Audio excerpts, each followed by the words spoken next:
So I had this idea. What if we could break down the stigma of what a luxury service is and make it more accessible to everyday women? Because investing in yourself shouldn't be a luxury. Hi everybody. So today I'm hanging out with Rebecca, and Rebecca is a personal trainer, and she is here with me today. We're doing part 1 of 2 parts that I've actually asked her to come and train me. Yeah. So this is my intake, right, today? Yeah. All right. So I'm an in-home health and fitness coach, and generally my first session with a client is kind of the initial assessment to kind of figure out what you want to achieve out of all of this, kind of your big why, but also for me to get to know you and your lifestyle. One of the biggest things that I do is a body IQ lifestyle assessment. It's 60 questions, pretty intense. Some of the categories are a little bit hard for women to answer, but I'm a big believer that you have to address stress, sleep, diet history, body and self-esteem issues, nutrition, of course, digestion, not just fitness. You kind of have to, we're complicated. Women are awesome and complicated, so we have to address all of these things to find success. And this is why when I was thinking about, this is a giant thing that I'm missing in my life. Like, I have invested in myself and I'm taking care of myself in so many different ways. But when it comes to fitness, I just don't like it. I just don't. And so I don't do it. Like, I'm pretty active. However, I love your approach to it. I love your holistic approach, that it's not just put exercise in and everything's going to work. Right. Like, I love that you look at wellness. It's a general wellness, because then I can get on board with that. Like, that's like, okay, well then I can get my body to move, but I also want to think about my sleep. I want to think about what I'm eating, and I want to use it. I want to incorporate it into my life the way that it works, but I want it to be holistic, and I love your approach to it. Good. Yay! And it says I have to answer all the questions as honestly as possible, so I'm going to try to do that. Yeah. So that's what we're doing right now, is we're just going through the questions.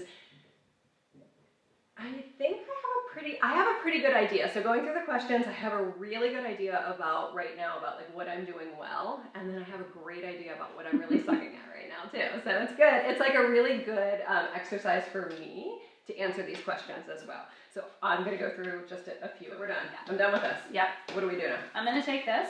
And now we're going to kind of get into some medical questions, some questions regarding your goals and your why, and then I'll also ask you some specific lifestyle questions.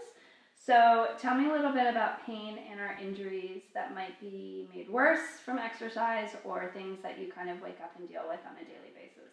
So I have just like an overuse from working with my right hand. So it's just my right scapula. Okay. So I typically tend to, even in yoga, we adapt and we modify certain things if I'm dealing with that. Okay. So that's my real only issue. Okay. But it also helps to strengthen, so I think it's good to use. Okay. Anything else? Nope. Any surgeries that I need to know about? No. Okay. Any medication that would be affected by exercise? No. Okay. Okay, so what are your primary goals for reaching out to me? What's your big why? Why am I here? Okay, so my big why is I need to strengthen, like I said. So strengthening the shoulder, but I also feel like I've always been very lean. So I've always been genetically very small. So I've just never really been a big workout person, because I've never had motivation to be like, well, I have to keep weight off or whatever. Like, it's genetic. But as I've gotten older, and now as I've reached 40, I find that, one, I don't have the stamina that I used to. And I also worry about bone loss. So I worry about muscle loss. And I have a feeling I'm just not as strong as I used to be when I was in my 20s. I could bounce back from things. Now I have the shoulder injury. It's 20 years of working. And it's just an aggravation. So I know that while I haven't always been someone who needs to work out, as I'm getting older, I need to. So one of the things that I always tell women, that once we turn 30, we start to lose muscle mass. So it is super important to make sure that we are maintaining and continuing to build as much muscle as possible. I'm not even talking about like hulking out. I'm just talking about like toning up, doing things that help build muscle. And as far as the bone loss thing, another thing that we worry about as women, but anytime you can pound pavement, and I don't even necessarily mean going out running, even just walking, pounding pavement is really good at helping to build bone. Really? So big believer in that people should be walking from a stress perspective, but even just from a bone building perspective. So, Excellent. okay. I did not know that. There you go. Okay, so perfect. Tell me a little bit about your current exercise routine. Okay, so I'm getting better. Okay. I realize these things. I realize, like, I'm doing this. I'm investing in myself. Yes. I do walk a lot, and Okay. I'm active. I don't have a job where I sit, Right. so I'm up. I'm active, but that doesn't necessarily mean I'm really getting out there and like sweating. I'm not Okay. a big sweater, but I do walk the dog. I do try to do at least 20 minutes of walking or some kind of physical activity every day. Okay. Right. The kids went back to school and I started biking, and I Awesome. love that. So I do that, and I try to do that once a week. Okay. Cool. Yeah. What about dislikes and likes regarding exercise? Are there I things don't like to sweat. Okay. Like, I like a gentle kind of flowy. Like, I do like yoga. I like that idea where it's a little bit more mental and it's kind of meditative. I like the emotional response to it. Like, I like that it's got stress relieving properties. I like that it's gentle and it's stretching. Okay. So I like gentle kind of flowy things. Okay. I'm not a cardio person. I hate to run, but I will bike. I love to bike. Yeah. So Okay. I do like to be outside. So I like to hike, and I don't want to go to the gym.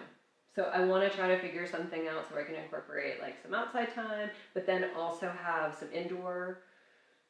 So if it's a rainy day, or if the weather, it's in the winter, I have some indoor options as well. I think it's super important what she just said, that she doesn't like the gym. And I think as trainer and all the other trainers out there, we have to be aware of that. Like, there's so many things that you can do that doesn't have to be in the gym. So I think sometimes we get stuck on what exercise should look like, but it doesn't necessarily have to take place in a gym. So that's really important, and it's good that you tell me that, because that helps me plan.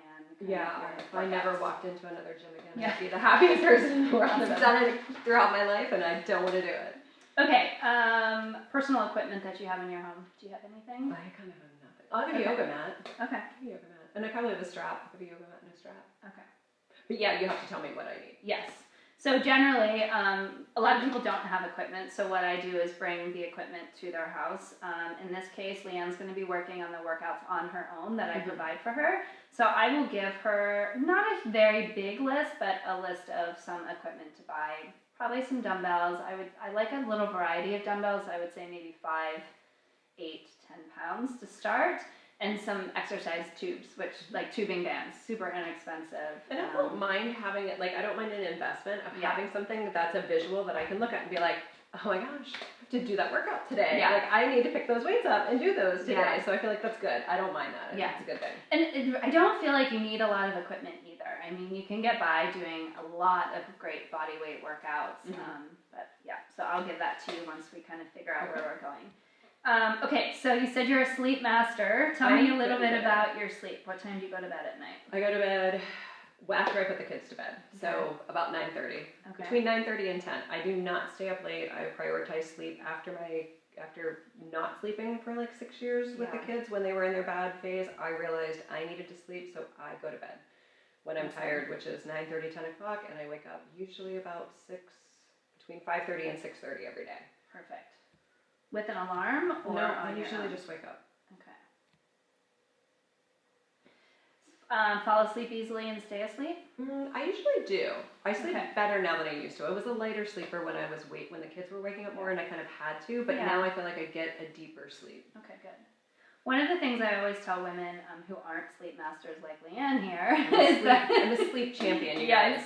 And prioritize it. It's like, it's non-negotiable for me. And it should be. Yeah. And I almost wish that more women would prioritize their sleep and their stress management over the like salads and squats. I mean, they're all important, but those things are huge. And I think one of the things that you can do to improve your sleep is to try to go to bed and wake up at the same time every day, even on the weekends. Okay. Do you feel like people have their like that's my natural, like that's what feels natural for me those times. Yeah. But I feel like my husband's on a much later, his is later.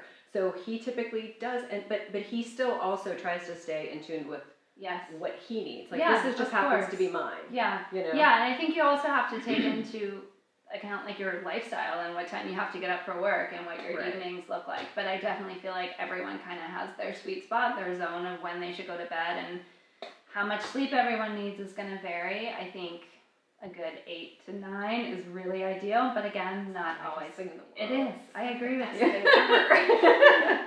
Okay, so let's chat food a little bit. Okay. So walk me through your typical day. When you wake up in the morning, what's going in your mouth? I have a cup of coffee immediately. Okay. I can't live without it. Anything in it? Yeah, soy or not soy usually now, but coconut is usually my coconut creamer, like is usually if I can't find it, then I'll do almond. Okay. But a non-dairy, I can't do any dairy. Okay. 1 cup of coffee, and then I usually have some, like after the kids go to school, I have some kind of a breakfast. Like some days it might just be a bagel on the fly if I'm running out the door. Some days it's a hard-boiled egg and avocado toast.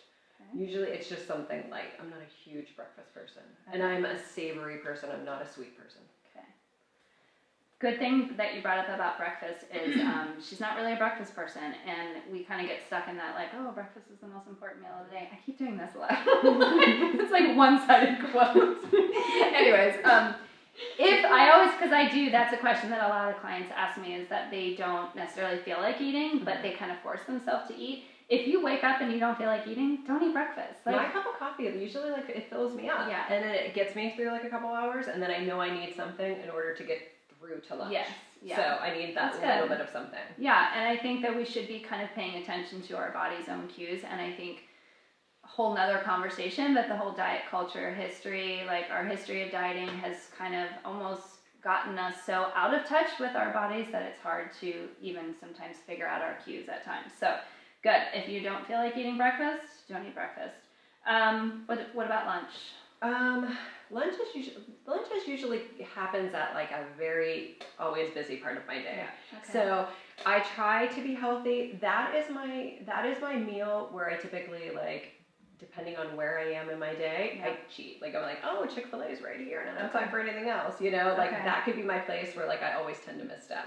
Okay. Dinners, again, I'm home with the kids, and then I cook, and then we eat something balanced. But lunch is usually my like, if it's gonna fall off the rails, that's where it happens. Okay. By the time you get to lunch, are you starving? No, not usually. Okay. But there are days where I just like have skipped breakfast. I'm busy, I've skipped breakfast, and then I'm starving, and then I'm just eating whatever I can find. Yeah. Okay. But I know that. I know that. And I know I'm like, okay, I'm a product of my madness today. Yeah. And it happens. What about cravings throughout the day? You said you're more of a savory person. I'm more of a savory person. I usually get my sugar fix in the morning with coffee because it's somewhat sweet. Mm-hmm. You know, it's a little bit sweet. And then I typically don't crave. I'm not a sweet person. I'm not like a dessert person. I'm definitely much more of a glass of wine. Like I feel like that fills my sugar craving. Than a sit down and eat it. I'm not a dessert person. How many glasses of wine per week? Oh, that's a good question, Rebecca. Can I plead the fifth? Yeah. It's like on film. Can I plead the fifth on that? Yeah. I'm a nightly glass of wine person. Okay. I fully admit it. I like one glass, 2 glass, not but I mean, like no. I'm a one glass, but it may be a tall pour. Okay. Is it more of a taking the edge off kind of thing? Is it you enjoy the taste? I think it is a definitely like it's a take an edge off type of thing for me, but it is also like I get to a point in my day where I know I'm done. Yeah. The 90% of my responsibilities are done. Right. So I can then have a glass of wine. I can relax. I'm at a point where I allow myself to relax a little bit, and I feel like I don't do that from the minute I wake up in the morning to like that time. Yeah. So it's kind of like me allowing myself to be like, dial it back, relax, make a dinner for your family, enjoy them, and then go to bed and start. I wonder too if we could. I'm fine with the night. It's fine, whatever, go for it. But I wonder if we could figure out a way to find a little more relaxation earlier in the day as well, so that you don't feel like you're going. Oh, I can breathe now. Yeah. You know, something to think about. To kind of once I check the lifestyle quiz, then we might have a better idea. How's your stress? Do you feel stressed on a daily basis, or? I mean, I feel like I have a good amount of stress, Okay. but it's managed and I feel like it's healthy. Okay. It comes from things that fulfill me. So my stress Good. comes clearly from my kids. It comes from family. It comes from being a mother. Yeah. It also comes from a business, but it's a business that brings me a great amount of joy. Yeah. And so I don't feel like I ever feel, I very rarely feel out of control with it. Okay, When I good. do feel like it's out of control, that's what I know I have to manage. That's it. My stress manifests as, pain and anxiety. Okay, So, that's but super it's managed. insightful Mhm. and amazing that you are aware of those things. And Yeah. stress can be a good thing. I mean, it's good for us. It's when it's too much that then it becomes a problem, or it's chronic and we can't seem to get out of it. So that's good. Anything else that I need to know? I don't think so. I think I'm pretty honest about where I am, because I feel like at 40 I know myself pretty well. I know myself better than I have at times in the past. So I feel like I can be honest and I can give insightful feedback as to where I am right now to get the most out of this. Great. So workout number 1 done. I like you it. did amazing. Thank you. Thank you for creating it for me. The first time we met, I had you fill out a lifestyle assessment quiz. Yep. Everything actually looked great, so keep doing what you're doing. The highest, the second highest, stress was a 6 out of 10. It's not bad. It's actually pretty good. Digestion and nutrition was a 5 out of 10. Again, still good, but the one thing that stood out was increasing the veggies. So even at breakfast, I like to tell people, if you do a smoothie, you're going to throw some veggies in there. If you have eggs, you're going to do some extra vegetables. What did you eat this morning? Avocado toast and a banana. Okay, so could we put some spinach or something on the side? We could. I could actually eat a salad for breakfast easier than I could eat like something sweet. Yes. So yes, I could increase my veggies. Okay. I just have to be purposeful about it. Okay. Cool. So I think that's the one thing you should focus on, is increasing veggies. And actually, I'm not calling you out. This is something that everybody should we just don't get enough. We think we do, but we probably don't. Let's talk about like this workout. So John and I talked earlier about having these services, like working with a personal trainer could very much be a luxury service. Yes, for sure. And the point of this video series is really about breaking down those stigmas of luxury services and trying to make them more accessible to everyday women, every budget, everywhere they are. Yep. So the reason that we're doing it this way, so I'm having you create workouts for me. And it is kind of like you're creating 4 workouts. Yes. And then you're letting me go. So between my schedule and just my availability and what I want to spend on this, I am then taking these workouts and I'm doing them by myself. Yep. So talk to me about pricing. Yes. So my prices vary depending on where you're located. Generally, it's anywhere from $50 up to $75 an hour. And that, again, is based on me coming to you for every workout. And it also depends on how many times a week that we meet. Now, what we're doing, and I've done this with several other women, is if they want something that's a little more affordable or maybe their schedules aren't as flexible and they kind of need to fit the workouts in on their own time, is I will meet with you, still do the full assessment, and then create workouts for you to then do on your own. So in your case, I gave you, I think, 4 different options, 4 weeks and 6 weeks, of how you could stretch these 4 workouts out over that time period. Each workout ends up being $20. So what is that? 4 times? So at $80. Yeah. and then a better trainer than we have this mathematician. personal training session Yes. that you're coaching me through, so that Yes. I get to know how to do all of the workouts. Yes, for sure. Which you could do, or if you didn't feel like you needed it, that's fine too. I think it's a really small price to pay in order to have someone walk you through the workout. So I like that. And then what I would anticipate doing is, when these workouts become easier, then I would love to have you come and tweak them for me. Yes. So that we can continue to build For progress. sure, Correct? build progress on it. And so she's getting a PDF that has the workout listed on it, all 4. I've also given her a calendar that she can, again, kind of plug in when she wants to do the workouts. And then she's also got a video link that when she clicks on it, will show her all 5 exercises so that you can do it on your own. And I think that's what makes it so great for me to think about, like, I'll do this, but I absolutely know I'm going to forget the proper way to do everything. So I love the fact that when I go home, now and I'm going to do these workouts by myself, I have videos that I can watch you do them and remember what we did here today. And that makes it so, I think, attainable for me to continue to do this in the future. I think it's also important to point out too that these workouts have about 5 exercises each. I don't feel like we have to do a full 60-minute workout. I think if you did a shorter workout a couple times a week, that's awesome. I mean, I think nobody has time to spend 60 minutes in the gym. I mean, if you do, awesome, like great, but a lot of women don't. I'd rather spend 20 minutes doing things that are tailored to what I need in my body, and so having you come and do those and tailor a workout for me, maximize my time, so then I can just move on, because I don't have an hour, an hour and a half, so I love it. I think that this is so much fun, and I'm so excited that you were into allowing me to talk about this. Oh my gosh, I love it. I love it. It's such a cool idea. I feel like so many people could get a lot out of this, and I think it does take the stigma away from working with a personal trainer every week, or what that cost would be, or where it would fit in. I feel like this is such an accessible way to prioritize your health, invest in yourself, and it not feel like it's, you know, beyond anybody's means. It just has to be a priority. For sure.